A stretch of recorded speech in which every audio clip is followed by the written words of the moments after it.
अंतर्राष्ट्रीय कामकाजी महिला दिवस के अवसर पर शनिवार की संध्या निर्माण श्रमिक संघ सीटू की पश्चिम बर्धमान जिला कमेटी ने रानीगंज कोयला श्रमिक भवन में एक महत्वपूर्ण परिचर्चा का आयोजन किया। इस कार्यक्रम में जिले भर से आई श्रमिक महिलाओं ने बड़ी संख्या में भाग लिया। इस अवसर पर सीटू नेता पृथा ता ने अपने संबोधन में कहा कि আইনি অধিকার হচ্ছে আপনি যে ধর্মের হন, যে বর্ণের হন, যে কোনো মানুষ হন, শ্রমজীবী মানুষ হিসেবে কর্মক্ষেত্রে নিরাপত্তা আপনার আইনি অধিকার। আপনি ইটভাটায় কাজ করতে পারেন, চটকলে কাজ করতে পারেন, অভয়ার মতো হাসপাতালে কাজ করতে পারেন। আপনি নিচে বসে কাজ করছেন, হঠাৎ চোখ তুলে তাকিয়ে দেখলেন সে ঝুঁকে পড়ে আপনার উপর দেখছে। এই অস্বস্তি যদি আপনার দিনের পর দিন হতে থাকে, তার বিরুদ্ধেও আপনি কমপ্লেন জানালেন দুর্গাপুরে, একজন দাঁড়ালেন আসানসোলে। একসাথে বাঁশি বাজবে, একসাথে দৌড়ালে, সব থেকে কাছে যে ছিল সব থেকে আগে সে চলে যাবে, তারপর সে মেয়েদের গলায় ঝুলিয়ে ঘুরে বেড়াবে। সেটা কি দৌড় প্রতিযোগিতা বলে? প্রতিযোগিতা হলে এক লেভেলে এনে আগে দাঁড় করা, এক জায়গায় তো আনতে হবে লোকগুলোকে, মহিলাদের এক জায়গায় তো আনতে হবে। সেই জায়গায় আমাদের আইনি অধিকার, আমাদের সুরক্ষা, এটা আমাদের দাবি। অনেকক্ষণ বলে বলবো, গান গল্প অনেক কিছু আছে, আমি কোনো কিছুর মধ্যে যাব না। শেষ করে এবং এই রাষ্ট্রশক্তি কোন জায়গায় এক?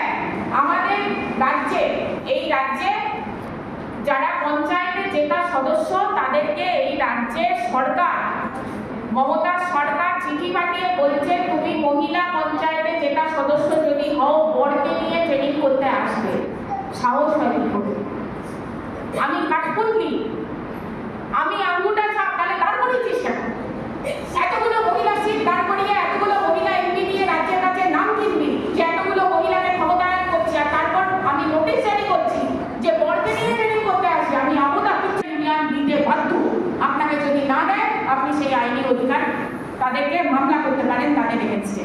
আপনি ওখানে কাজ করতে গিয়ে কোনো অঙ্গহানি হলো, কোনো একটি জায়গায় হাত কেটে গেল, আঙুল বাদ গেল, পা বাদ গেল, সেই ক্ষেত্রে তারা আপনাকে ভরপাই করতে পয়সা কড়ির দিক থেকে এবং চিকিৎসার দিক থেকে বাধ্য।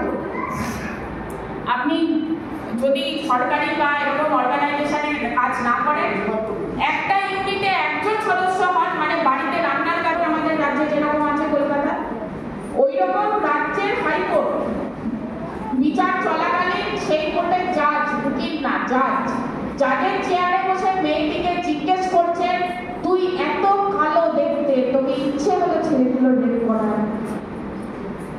এইটা আমাদের রাজ্যে, আমাদের দেশে কালো চামড়ার মেয়েদের এমনি একে মেয়ে বলে দাম কম, তারপরে তথাগতিক আমরা কেউই সাদা চামড়া না হয়, প্রত্যেকের ব্রাউন চামড়া। আমাদের দেশের যা জলবায়ু, তাদের কেউ লাইট ব্রাউন, কেউ ডার্ক ব্রাউন। তো বাদামি চামড়ার মেয়েদের আমাদের দর আরো কম, এবং তাদের দর এত কমিয়ে দিয়েছে মনোবাদ যে তারা ধর্ষিতা হয়ে যেতে পারে।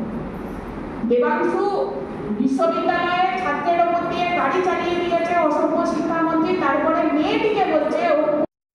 नियमित अपडेट एवं दुनिया भर की ताज़ा खबरों के लिए हमारे फेसबुक पेज को फॉलो एवं यूट्यूब चैनल को सब्सक्राइब करें।